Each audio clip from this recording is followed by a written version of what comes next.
and gentlemen, welcome to Fashion Avenue News, where only the best will do. I'm your host, Sophia Davis, and today we have an absolutely amazing guest for you. But before we speak with our guests, we have to run over and say hello to our sponsors. We'll be right back in just a moment.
Ladies and gentlemen, we are back on Fashion Avenue News. And I have the superstar here with me, Kevin Ultra Omni. I hope I said that right. Did I say that right? Yes, you I hope I did. said that right. I'm sitting here It's such grinning a from ear to fabulous ear. name. Well, thank you.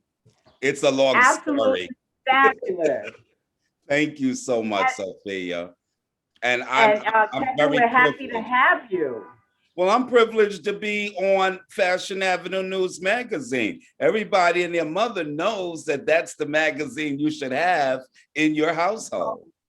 And Say, I am so in awe of Fashion Avenue News magazine. I love your models. I love the fashion. I love the style. I love your glasses that you're wearing. I love thank your you. necklace. You always stay on point from head to toe.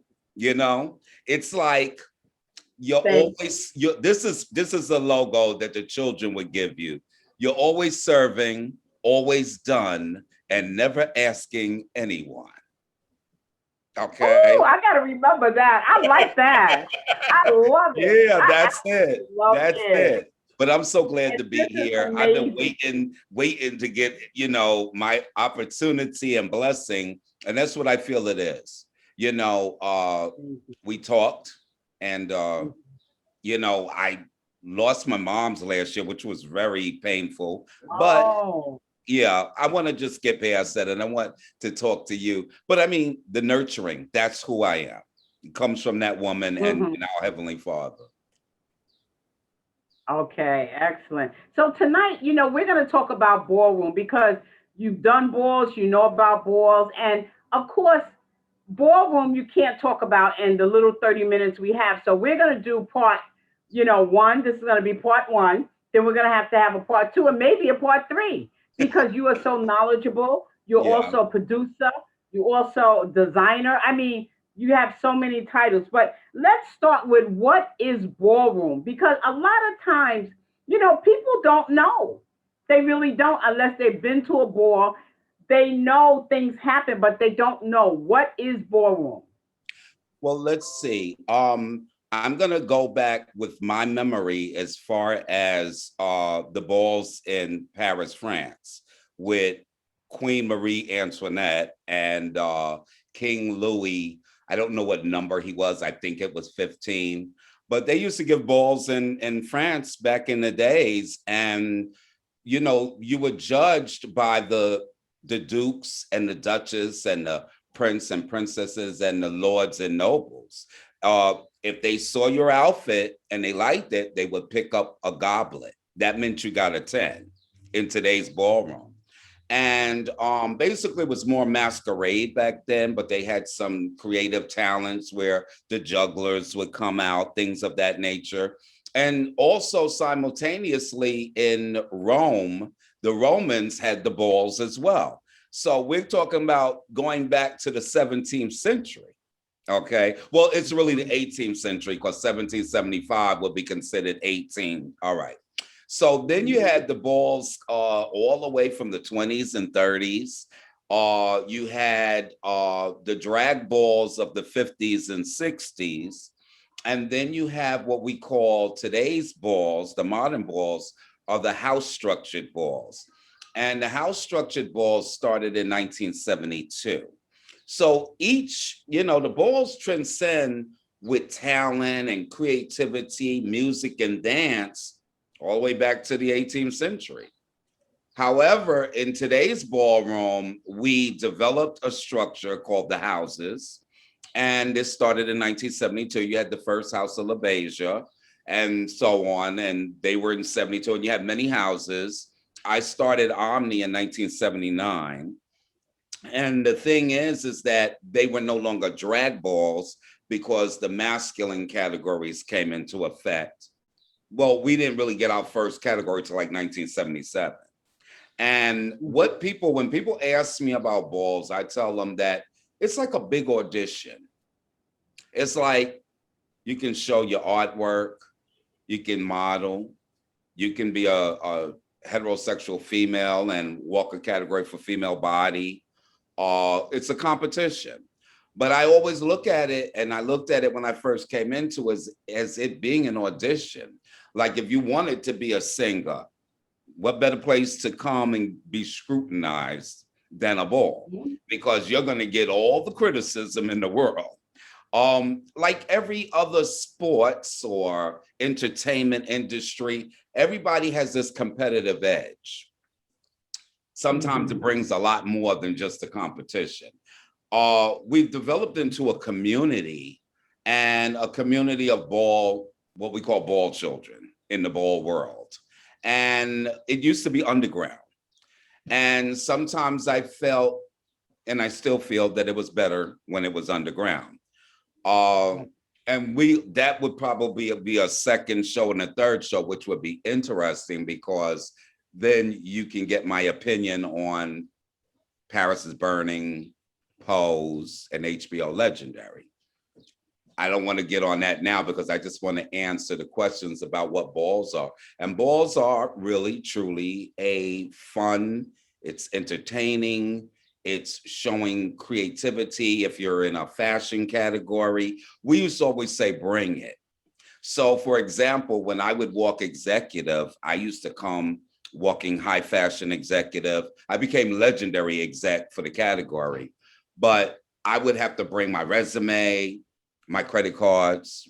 And then it got to a point where I would compete with someone and then they tried to do the same thing. And then I would surprise them with a secret weapon and pull out my credit report.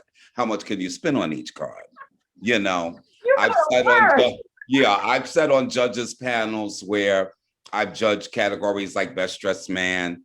And you got one guy with a Saint Laurent suit on, the other one with a Saint Laurent suit on. I'd asked that one to open up his jacket. That one came from Barney's. That one came from Century 21. So we said high fashion, so Barney's wins. Then you have best dressed man, where I've asked them to pull up their pants leg. And if I see lint on your socks, that was a chop. So back in the days, we had, and it was, one time with this Marie Antoinette, when they did balls, if you didn't entertain the king and queen, you got your head chopped off. When she said off with your head, that was coming from, yes, off with your head. So when you get less than a 10, it's considered a chop. We've had so many funny ways of judging balls. We'd held up the numbers. We used to have 0 to 10. And one time when I was on the panel, this child was so bad that I got the judge on the right and the left and got their sixes, and I held up 3 sixes. They were that, it could be entertaining. And then like at the Omni Ball, I had one year where the scores, we had 9 judges and the scores were ULTRA, Ultra Omni. And if you got chopped, you didn't get a number, you got a little sentence. Some of the chops would say things like, what are you doing? Go on, child, please. or wrong ball or Miss Sting, please. Like we would put some stuff up there and the audience would fall out laughing. But that was in the earlier Yeah. days. Like we developed in the 70s to the 80s having the male categories. So I was there at the beginning when we started creating categories for the guys. Well, let me ask you this. Why is it called the House of? I mean, why is it like, you said you began to develop houses. Is it because like couture house or is it, Well, did you take it from something like that or? Well, no, to be honest with you, like the House of LaBeija, and then you had the House of Corey. That was the last name of Dorian, who, unfortunately, that was the story of 1993. She passed away, and they found the mummy inside her apartment afterwards. So she got away with murder in life, but she was House of Corey. Some of the houses took on names like when I was asked to start Ultra Omni, my co-founder, he passed away, and that's a good story too. We started the house January 21st, 1979, in my living room.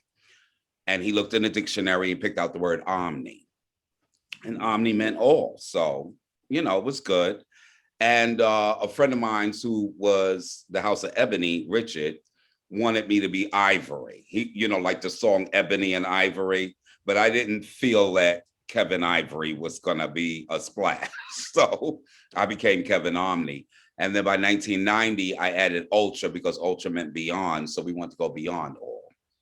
But some people took upon themselves to have different house names following like the House of Christian Dior, the House of Chanel, and later on, that became a problem. Now, they were using these names, and when we started going what we call semi-mainstream, was at the first AIDS fundraiser in New York by the Design Industry Foundation for AIDS. That was 1989. And when the actual designers that was a part of the show found out that people were using their names, lawsuits were threatened. So why did you? No, and ALG is telling me, why did I use the name? I didn't use the name. I used Ultra Omni. Right. But the House of was just, it was like a family thing. You have in the houses, you have the mother and the father. And like Omni, we lost our grandfather. That was Artie. But we had a grandfather, we had a grandmother. We had the mother and the father. I'm the founder, so I was the overall. At one time, they had me as both father and mother. And I just have to look at it like when I go back in my mind, like right now, I have mothers and fathers of the Omni chapters throughout the United States and even in Europe. And my thing is, the kids, go to your mothers and your prospective parents. Don't come to me. I'm retired.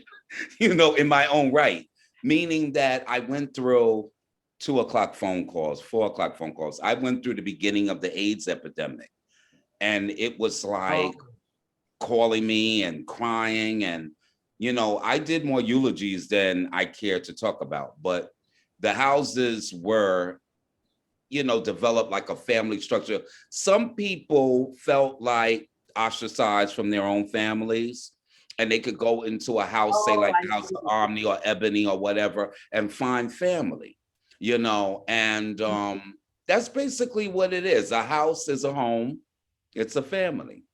And all together, collectively, we go to balls. And that's where we congregate and compete. I love it, because I always wondered where the name house came from. And, when someone calls someone mother or father, that, from my understanding, is a sign of respect to the person as if they're their mother or father. Is that correct? Of That's how that correct. works? And, it's respect. And just like regular kids with their parents, there's a little disrespect there going on too. And sometimes you have to spank them. There's a lot of discipline, especially when it comes to creative people. because Yeah. everybody knows everything. Nobody wants any advice. Nobody wants you to tell them, well, the reason why I chopped you was because you were horrible and you should have had Right. nerve to walk or compete, knowing good and well that the category wasn't your category, in the most nicest way. I just had to Mhm. explain something the other day. It seems like it's always like the face category. You always got members in the ballroom that talk about face, but they don't walk the category and can't.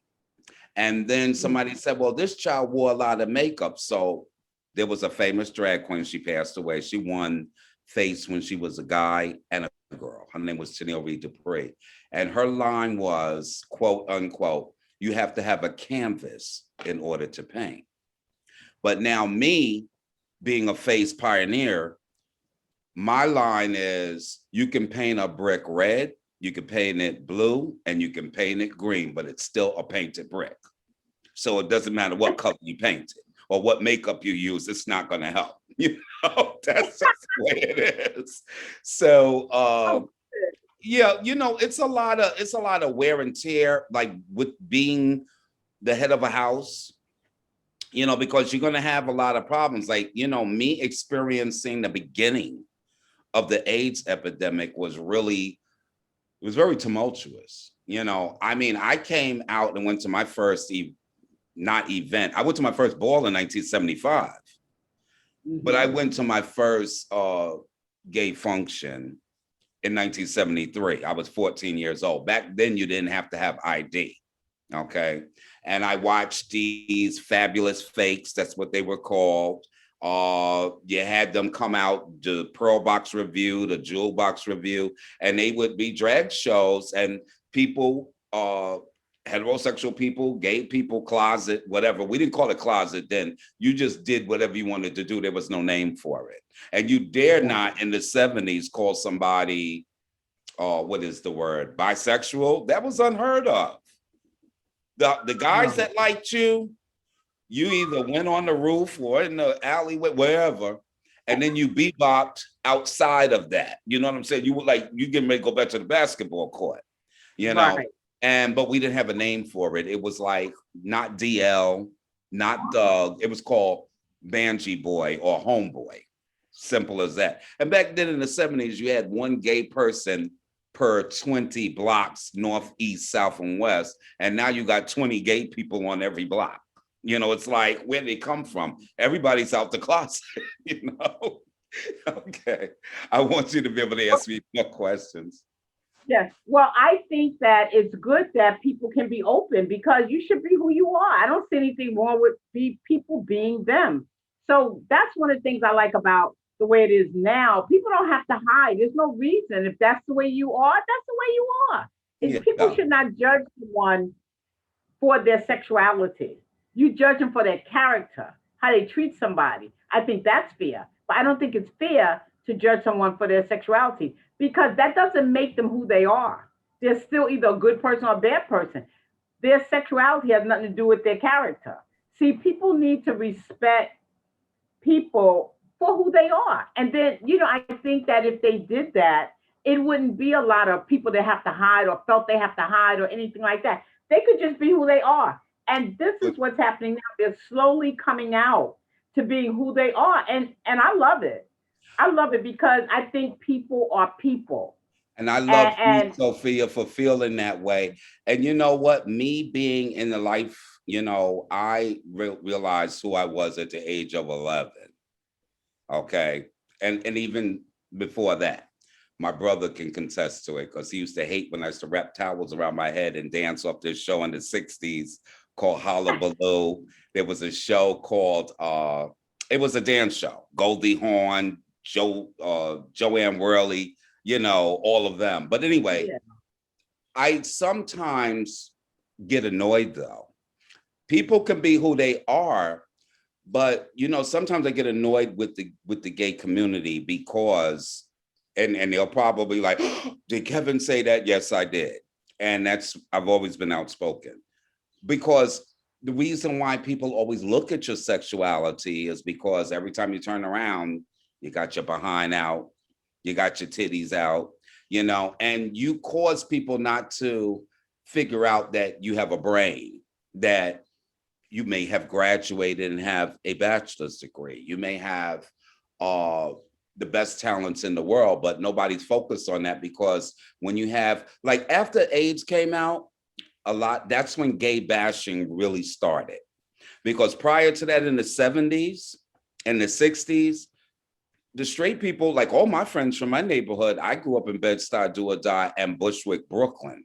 Well, baby, that was it. Brownsville, Brooklyn. And all the guys would come to the gay clubs with me, all the straight guys. And they didn't mind. But once HIV and AIDS reared its ugly head, I would give it like around 1985 is when people really started dying left and right. So they stigmatized AIDS as a gay disease. They just gave it to the gay community. First it was Haitian, then they threw it on the gays. And once that happened, gay people were targeted, And I think the thing is like, like when you go on Instagram and you go on Facebook and all you keep seeing is everybody got their tongue down somebody's throat. And, there's people out there that don't want to see that, and I think that there's nothing wrong with being who you are, but you got to remember there's kids out there. They're trying to learn, they're growing. And, the parents can't always be behind them, when they're on social media. And, like even Twitter, it's like, I can't even begin to tell you how much porn I get. And then I can't even tell you how my inbox is filled up with stalkers. Okay. Yeah. And one child actually asked me, and I had to fall out laughing the other day, been stalking me like every other day. He says, "Can I get your phone number?" So I told him I didn't have a phone. So sometimes you have to do that. Yeah, so like who in this day and time doesn't have a phone, But I just wanted to say that, there's so much going on in the world. But yes, I want people to be proud of themselves, but I mean, be proud. Like my thing is, I argue all the time. I debate with the agencies because they give events, and like you're spending all this crazy money. What about giving the kids a GED program? What about giving them job training programs? Get them off the piers from sleeping on the streets. There's a lot of homeless children. And my thing is that, you got a lot of, we all got to live in the world together. And, you are, like mommy said, you are what you eat. You know what I'm saying? And if every time we turn around, you see gay people, exploiting themselves and, and just being like, that's all there is to it. Sex, sex, sex. They sell sex. And then the public gets a little bit like, well, that's all you're worth. They don't want to get a chance to know whether you are able to complete a sentence, Okay, exactly. I'm gonna stop there. So you have a good point. You have a good point, but that point is universal because case in point, you could look at the rappers and say that same kind of case in point. Because if you're out there and all you know how to do is shake your hiney, then they're gonna blanket everybody like kind of like that way, not giving them the opportunity to know that they know how to do contracts or percentages on record deals or whatever. So what you're saying makes a lot of sense. It really does. Now we're gonna run over to our sponsors and we'll be right back in just a moment. I'm talking with Kevin, Ultra Omni. Absolutely fabulous. Back in just a moment.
Ladies and gentlemen, we are back on Fashion Avenue News, where only the best will do.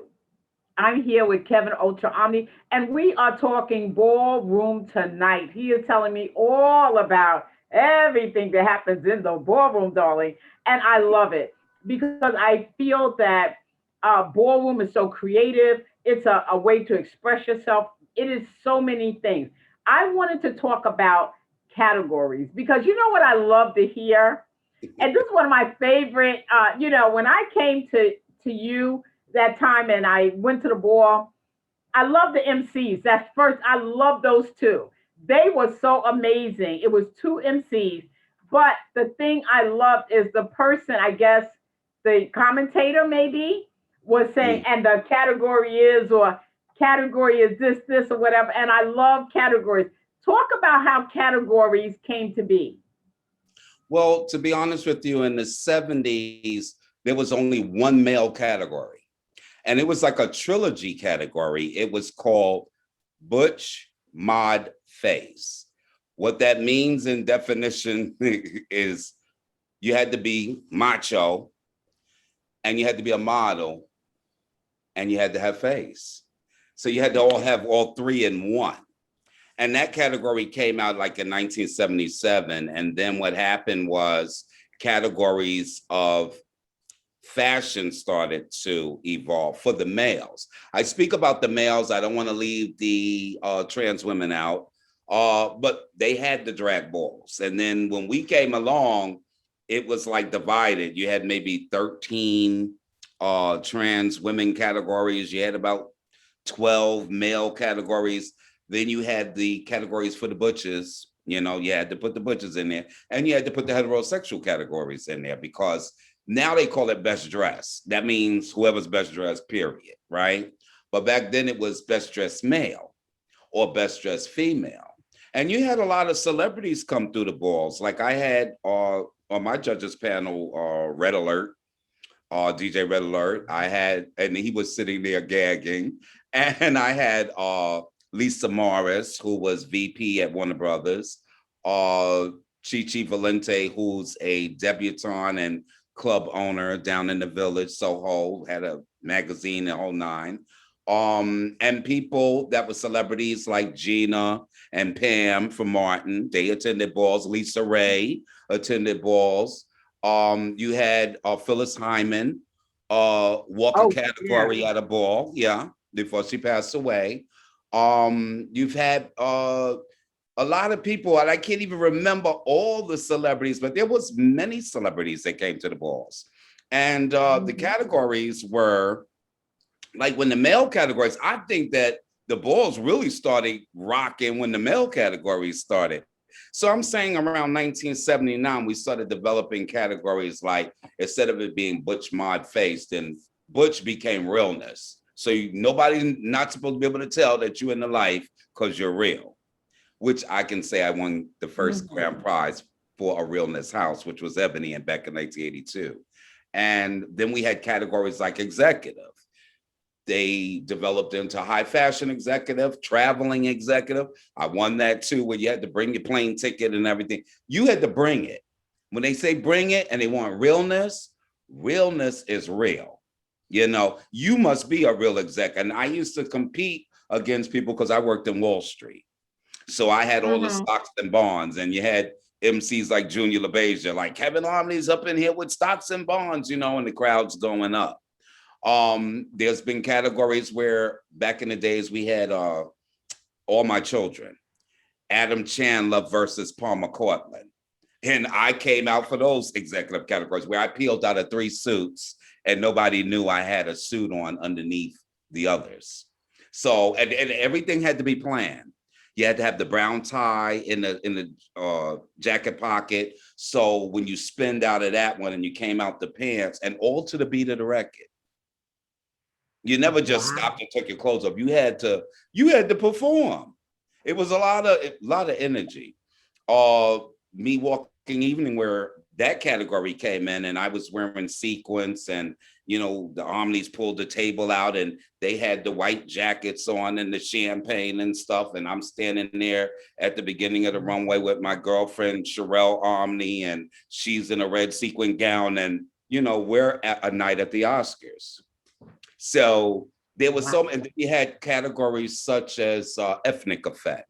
Ethnic effect was really something because the one that, like, it's not as popular today, but the category ethnic effect, people like Junior LaBeija would come with his face painted white. Now he's brown skinned, face painted white, and the little hairpiece, and come as a samurai, a Japanese samurai.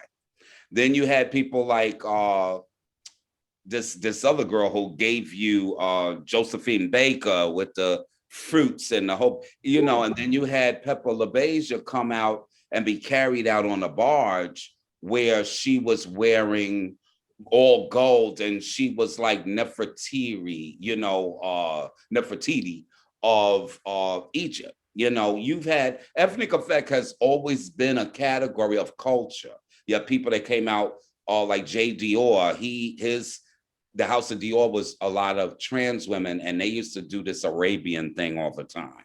So they come out like I Dream of Jeannie. I mean, and then you had Duchess Luong, La Duchess Luong. She would come out. I mean, when they said they bought everything but the kitchen sink, I told them, no, I saw some knobs and I saw some water too.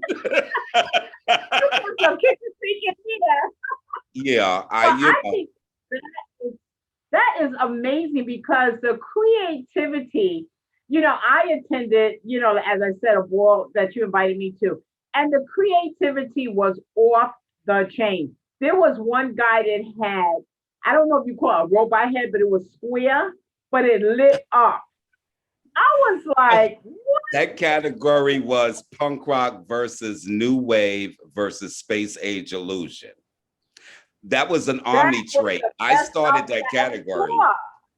Yeah, I started that category back in my first major ball. It was called Space Age Illusion, and that was in 1983 on my birthday. You notice I always do something on my birthday.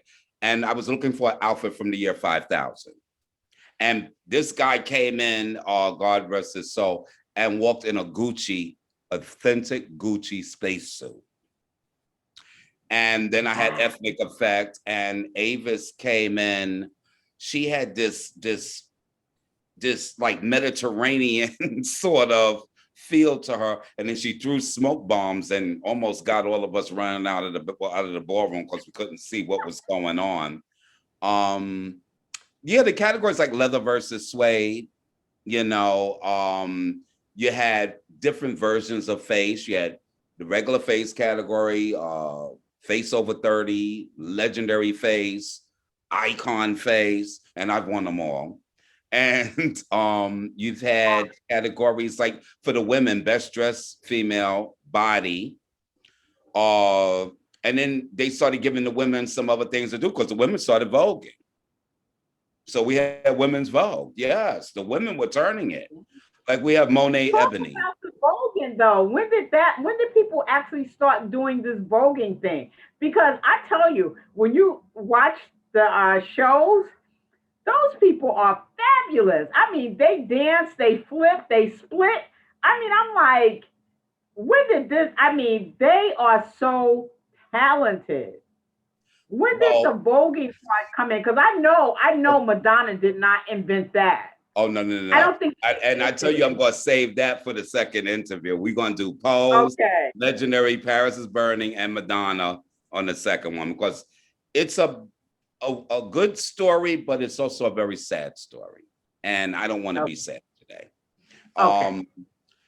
But voguing, well, to be honest with you, we had he rest in peace. His name was Robert Isaac. They called him Paris Dupree. And he started the Paris is Burning balls. That was his theme. See, back then we had themes. Like it would be Kevin Omni's balls would be in October. Avis's balls would be autumn and winter. But getting back to Paris, Paris is Burning, but Paris's first ball was April in Paris. But Paris used to go to a club. We all went to a club called Better Days. It was a club called Sometimes they change the name and then they change it back. I didn't understand that. Resurrection, Better Days. Resurrection, Better Days. $5 would get you 2 free drinks on a Friday night in the 70s.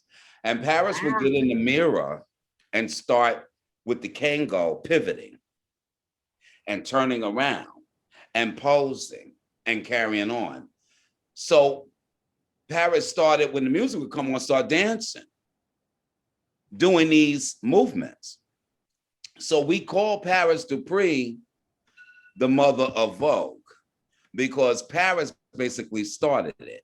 And then you had the ones that came after Paris, like Willie. So we're talking like 1975, because Paris started the House of Dupree in 75, but Paris was already voguing in the mirrors. Then you had, by the time 1970, I would say 79 came, you had so many more people, like God bless his soul, Hector, he was Hispanic, he was, I believe he was Extravaganza, Arms Omni, who was double jointed.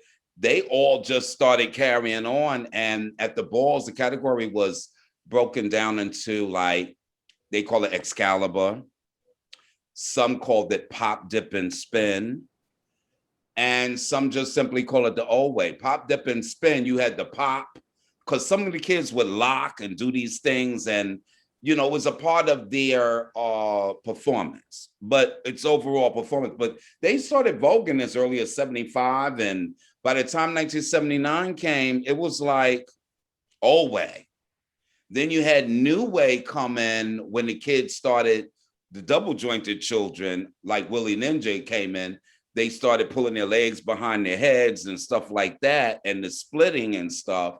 And Arms Omni did the same thing too. Then we had Rodney Ebony, who would jump off a balcony into a split. Okay, in the Elks Lodge up in Harlem. Yeah. And by the time New Way, then they started voguing femme. Voguing femme is when you see them dip back and the leg go up. Uh-huh. That's called voguing femme. And that really actually, Mysterious Dior, who, rest in peace, he was young, he passed away, but he actually brought voguing femme to the Piers in 1993.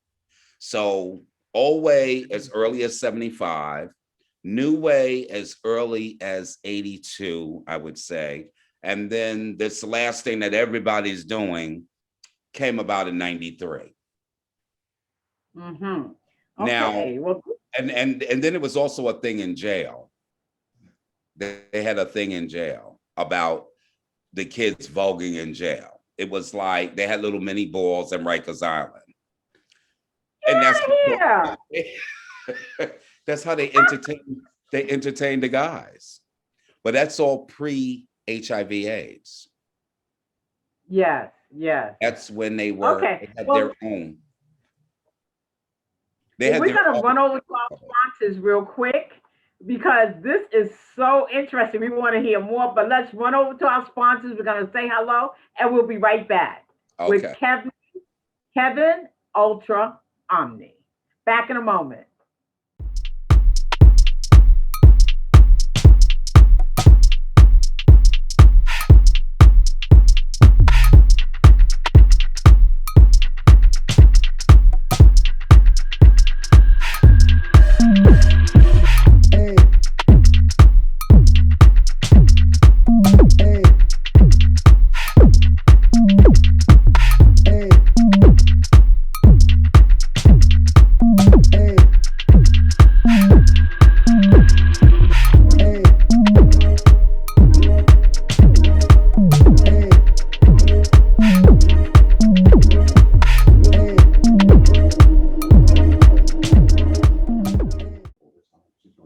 Ladies and gentlemen, we are back with the legendary Kevin Ultra Omni. And he is telling us all about, one, his fabulous career in ball, and just being a fabulous person, creative, producer, you name it, he can do it. Now, talk to me a little bit about tens across the board. How did the number, you know, I know you said something about before, back in the 1700s, they used to, like, you would get a chop if you weren't good. Is that how the judges, came with the tens and the things like that. And when you say chop, that means you didn't do a good job. No, Is that correct? that means get off the floor. We don't see you. That's what So it chop means. is bad. That's bad, Yeah, right? Chop chop is is bad. bad. Yeah. And some people actually to use instead of okay, so they use numbers. Okay, I'm gonna tell you how shady the balls were at the beginning. In the late 70s, early 80s, the scores were written down and passed to the last person. You didn't know what judge chopped you. So it was a secret ballot, you know, and there was nobody for you to fuss with because you didn't know who did it. Right. You didn't Then know they who said what. started, yeah, then they started doing 0 to 10, 10 being the best. Anything under a 10 is a chop. And there were times where I thought somebody's performance was so horrible, I drew minus signs and gave them negative sevens and sixes. Yeah, I was a mess in the early 80s. I really was. Um, then they got to the, like I said, like what I did with Ultra Omni, if you got a 10, it spelled out Ultra Omni. And if you got chopped, there was a paragraph for you kind of insulting you, like get off the floor or whatever. Or no, Miss Sting, what are you doing? That one I love. But there was also balls where in order for them to chop you, they blow one of those New Year's Eve horns at you. That was a chop. Or holding up a hanger like you've hung yourself, get off the floor. Whatever it is, if you don't get a 10, it's get off the floor. We don't see you. And that's where all that Wow. chopping comes from. Yeah.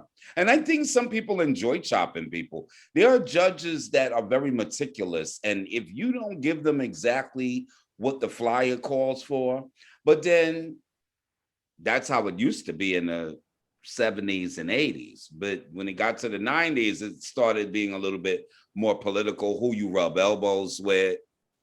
And we had to start calling people out, like, oh, you hung out with them last weekend, and all of a sudden you're winning at this ball, and a lot of suspect behavior. But you can't make stuff up. If you are bringing it and everything is in place and you're on point, nobody could chop you.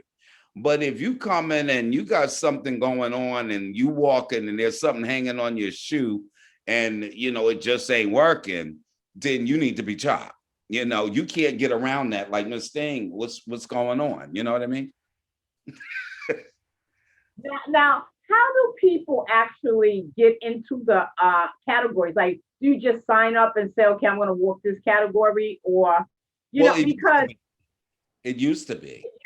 they have the costumes are so wonderful. I mean, I've seen so much talent, and even with the I think I saw a face competition, like the face or something. The face looked it's so beautiful. So how do they? Is it an audition, or do they sign up and then they go and they practice, or how does that work? No, we used to sign up back in the days because that made things more organized and more smooth. But we're talking about signing up is archaic. The balls. Now they call the category and the kids hit the floor. And then you have Okay. those special ones that, well, like I did, Chicago example, the category for face. They were getting ready to close it, going once, going twice, category close on the third one. But before it closes, Kevin Omni hit the floor because I was sitting outside in the car sleeping, waiting for them to wake me up for the category. And then I came in the ball. Okay. Nobody saw me all night long. And all of a sudden I appear like Cinderella. We did stunts like that too. And like Brian Omni, he used to make me laugh because everybody's looking for him. They're calling his name. This is when you had to sign up. And everybody's looking, well, where's Brian? And he'd come from behind the judges, voguing out from underneath the table. So we had a lot of presentations and a lot of that, back then. But yeah, but now you could just hit the floor. You don't have to sign up.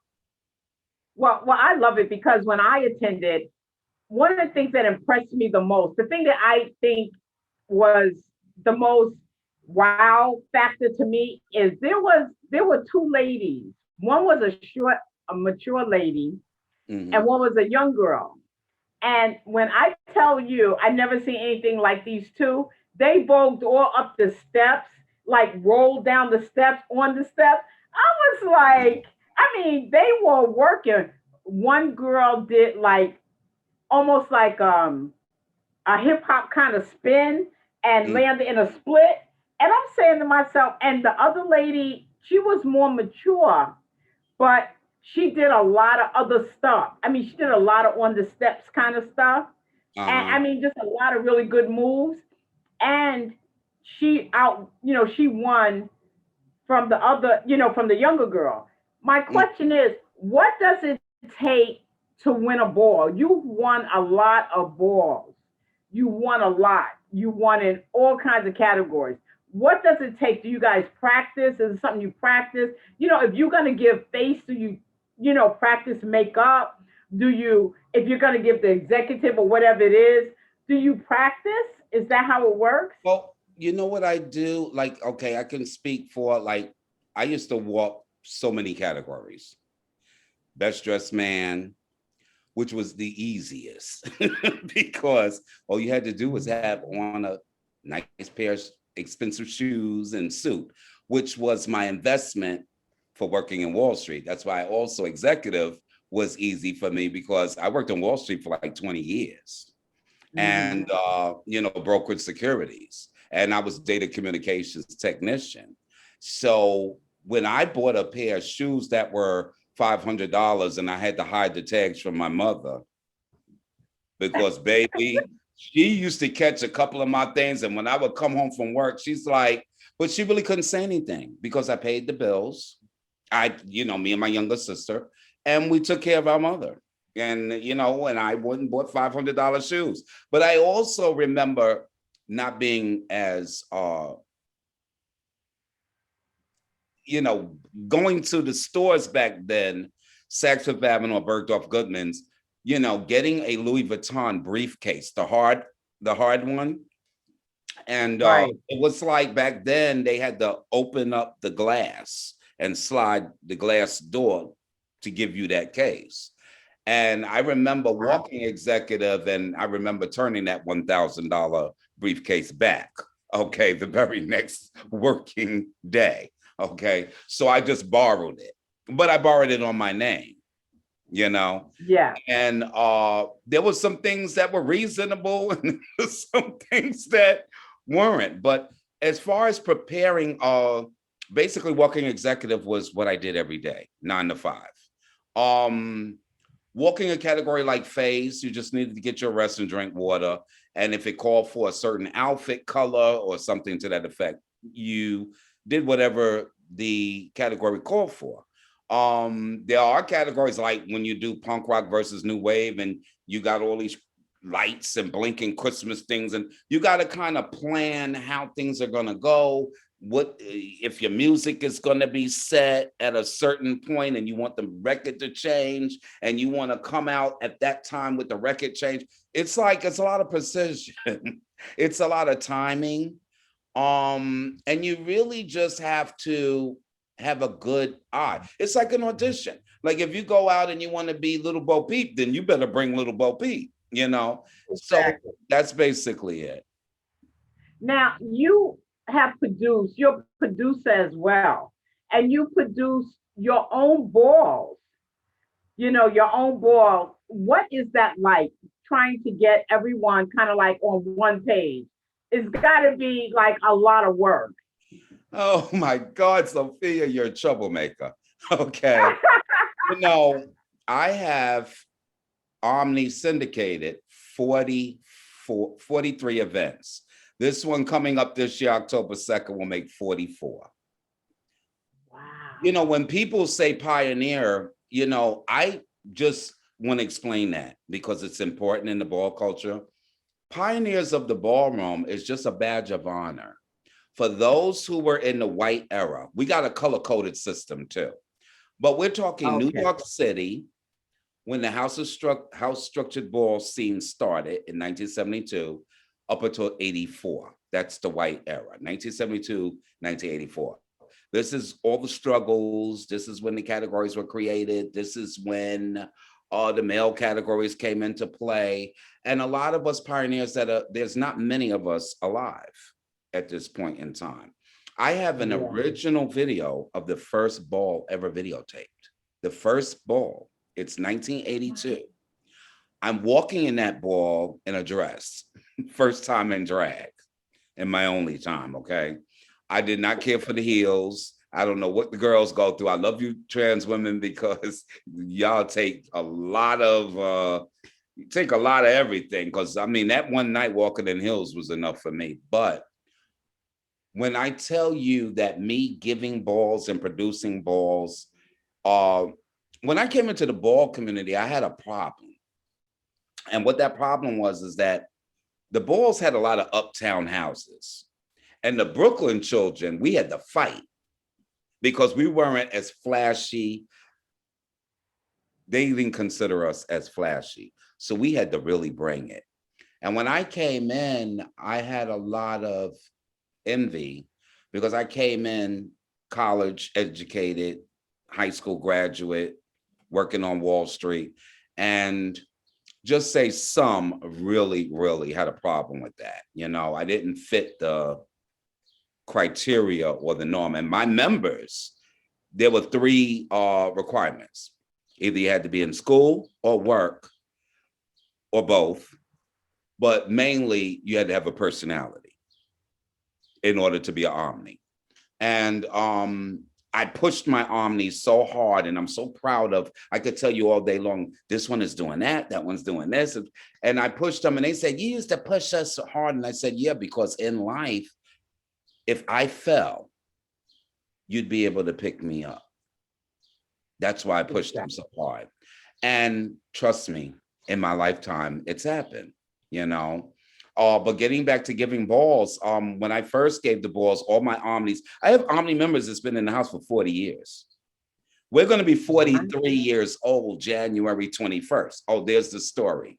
The co-founder, who loved Omni more than me, named 3 of his dogs Omni. They used to growl at me, Thomas. He died on the Omni anniversary, January 21st, 1999. Okay. Then we had a member called Fila Omni. He was the emperor. And everybody used to, Kevin, tell Fila to leave us alone. He died on the Omni anniversary, January 21st, 2000. So when the anniversary came around in 2001, I kept my behind in the house. You like, I'm not going nowhere. Yeah, I said, yeah. So my thing is that I had a lot of confidence in myself.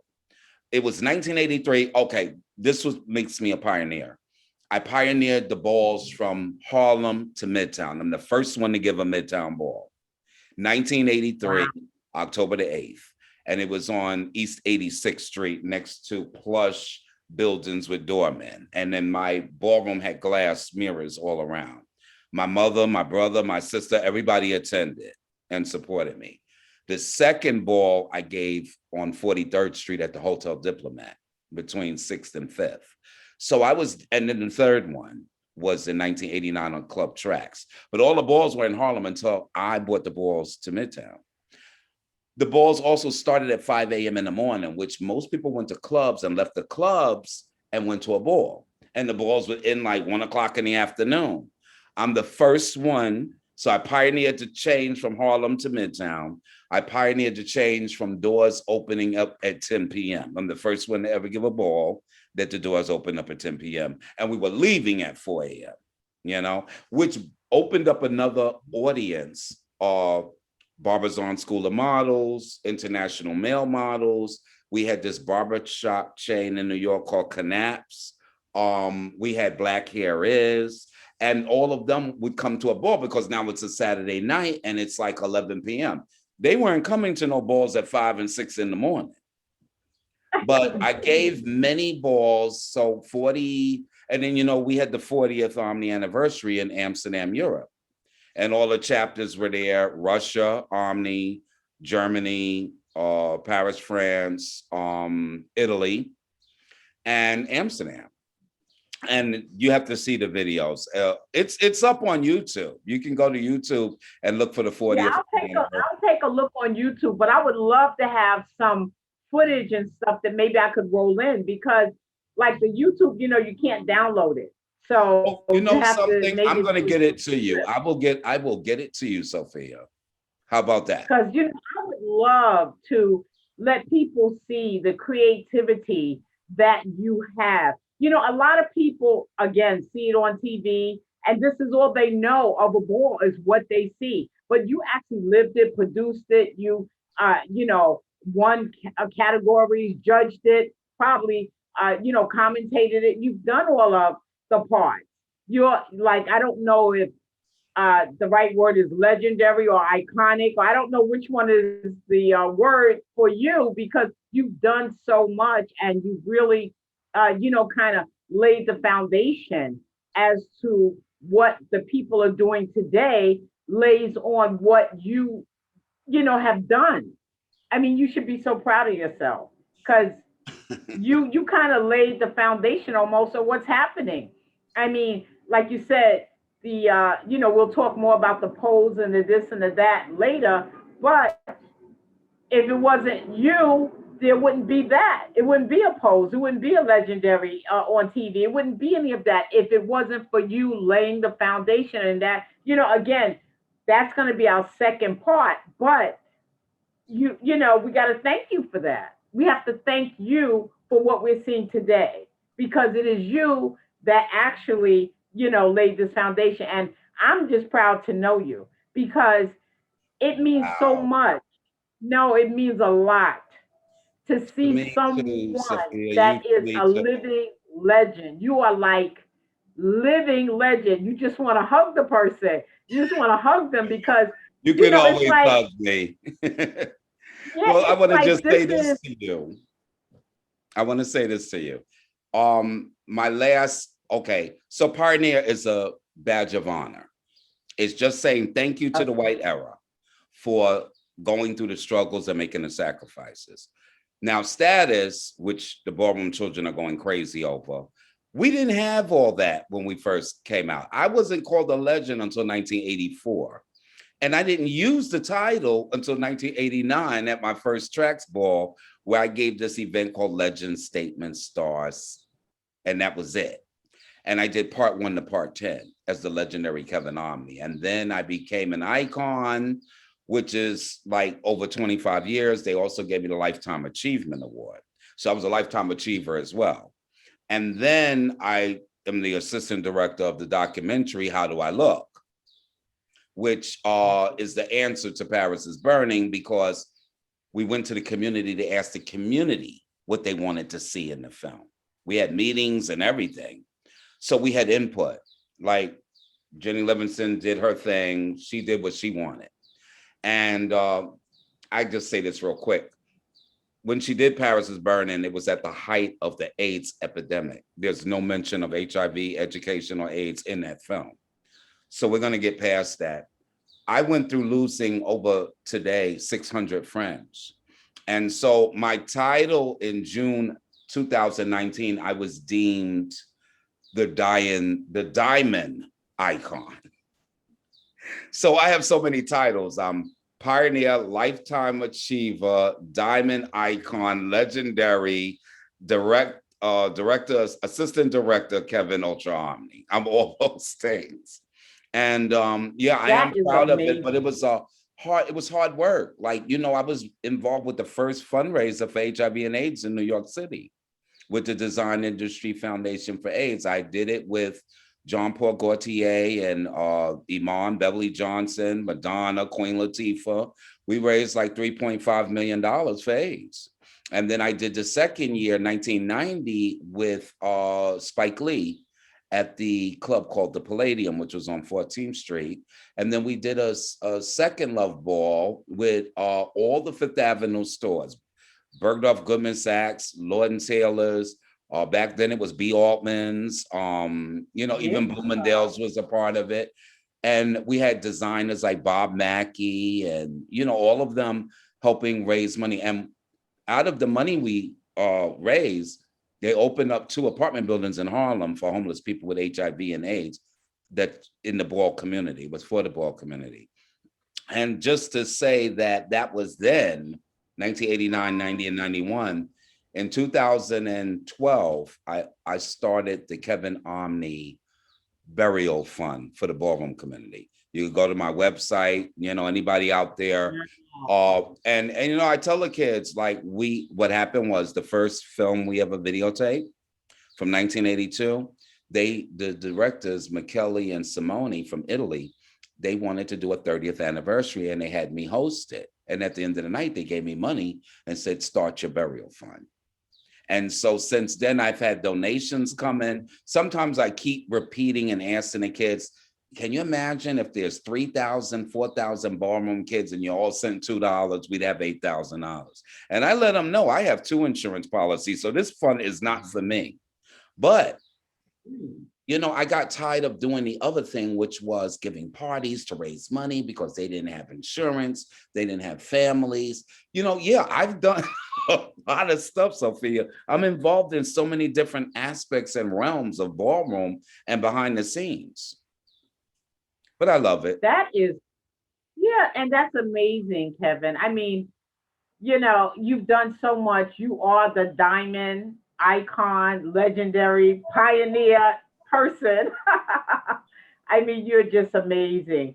And I'd like to, schedule a part 2 and 3 because I think we're going to need a part 3 to talk about all the stuff because maybe we can talk about the next time we can talk about, like the pose and the shows that are on and Madonna and stuff like that and kind of get into that and get some of your opinions on that. And then we can talk about maybe in the third segment, what's happening now? What's happening now with, ballroom, even though not just on television, but just in general, what's happening now and whether or not, everyone, like, can anyone just go to a ball? If they know about a ball, can they just buy a ticket and go? Do you have to be invited? How does one get to be part of a house?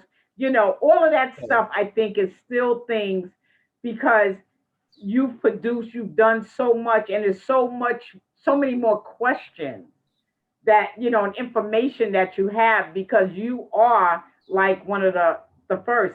And I hope that after we do the video interviews and stuff, I can actually do a nice piece on you in the magazine where I can, get some good questions and you can take your time and, type your little answers up and send them to me and people can read about what the ball actually is because I don't think a lot of people, some people know now, yes.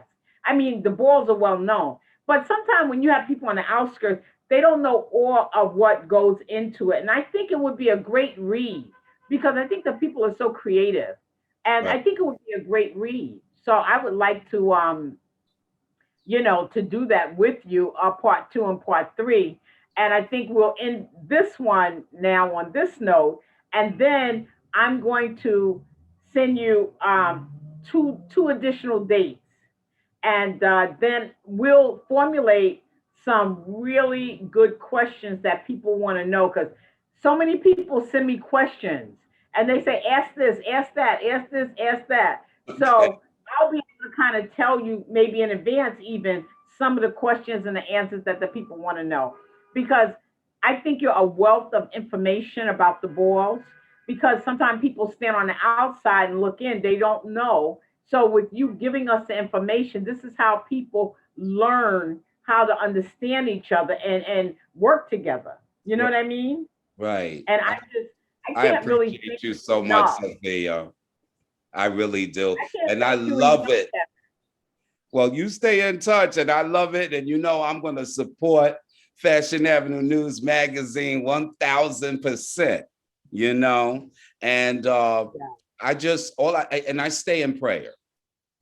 That's a big part of my life. I stay in prayer. I pray for everybody. I pray for you too. Thank you. Right. I pray for anyone that's touched my life. Prayer. You never have enough prayer. Amen. You got to stay prayed up. Yes, indeed. You got to stay prayed up. Indeed. But Sophia, I can't wait to come back. And when you send me the dates, I'll be ready. Okay, well, what I'm gonna do is I'm gonna send you the dates before the weekend is over, so I can make sure that you're available. And if you're not available those days, you tell me what works for you, and Oh, I'll work around your schedule. And also, if you want the glasses, send me uh-huh. your address, and I'll mail them to you. Okay. Yes, and I'm gonna I'll be do right it. on my page with Fashion Avenue News Magazine, Sophia Davis. Yes, I am. And I I got have a some whole more. bunch. I'm gonna send you a picture of some of the other crazy glasses I have Uh-huh. that you might like. I'm gonna send them to you. Well, you So look good, Sophia. You always look good. I be watching you. thank You know what I'm you. saying? And I love when you go on vacation. I Oh followed yeah, your I be whole. thinking You about know, I vacation. followed your whole vacation, right? When you went about Yeah, 2 that years was so ago. nice of you. That was so nice. Thank Yes, you. I love myself some Sophia. So I want to say love, hugs, and kisses to everybody, and we'll talk soon. Okay, and I'll close us out. All right. Ladies and gentlemen, this is Sophia Davis speaking with the diamond icon, legendary pioneer, Kevin Ultra Omni. And we'll see you next week.